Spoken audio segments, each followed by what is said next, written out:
สบายดีท่านผู้ชมสบายดีวันนี้มาเที่ยวตลาดพี่น้องตลาดสารวันพี่น้องมาเลาะตลาดบางก่อนสบายดีครับเราไปเรื่อยพี่น้อง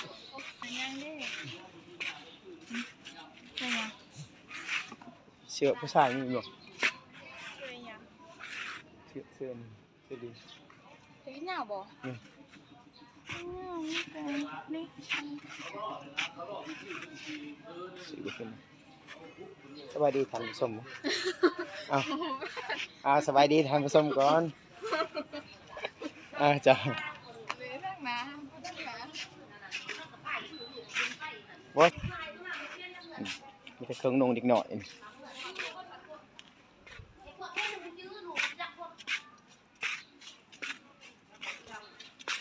เรื่อยพี่น้อง ôi em sò vào đây ai hả เอาเสื้อแขนยาวไม่อยู่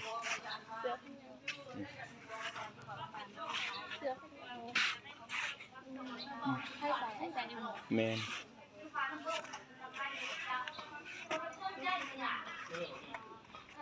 แบบเป็นกันล่มบ่ แมนตัวนี้ดิกันสั่นตัวนี้ดิ ตัวนี้ แมน อันนี้มันเป็นเสื้อยาก เท่าไหร่อะไร ก็คือหา 65,000 นี่ เป็นชุดเลยวันนี้ โดยเป็นสุดเลยเพราะมันมี กิ สุ น ด เลยกินต้องกินที่สองสบายดีป่ะสบายดีท่านผู้ชมป่ะ ว้าวหลงก็สบายดีป่ะสบายดี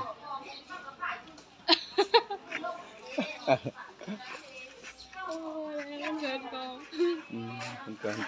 เกินกองพี่น้องผู้สาวงามไรสารวัตรนี่มาซื้อเสื้อ เอาซ ซ อ อย ย เน ก่อน ตตี้เอา60ก็ได้ ได้เอาเลยใช้ธง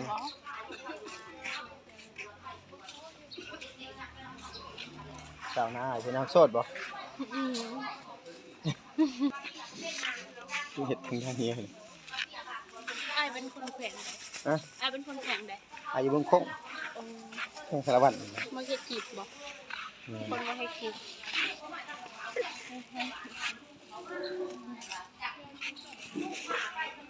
ไปเลยเนาะ เรื่องนี้ว่าถ้าเคย ผิดนะ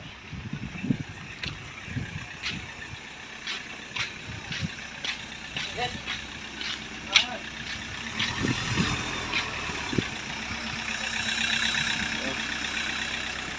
กเครื่องอะไรตลาดสารวัตรพี่น้อง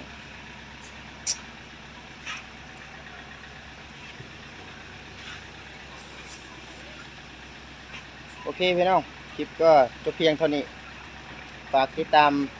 ตอนต่อไปเด้อพี่น้องเด้อบ๊ายบาย